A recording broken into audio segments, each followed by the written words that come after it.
The following video shows us testing a John Deere Bull Dozer 750C control system, which runs the tracks of the dozer.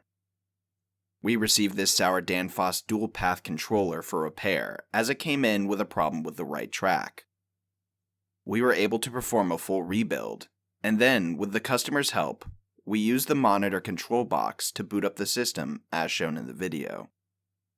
Certain systems may not be able to run without some other part also being connected, and the monitor box needed here is a clear example.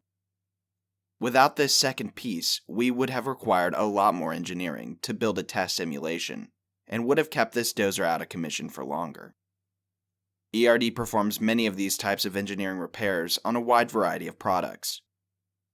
The time delay can be weeks, but in the end we feel the ends justify the means, and the unit can continue running for much longer.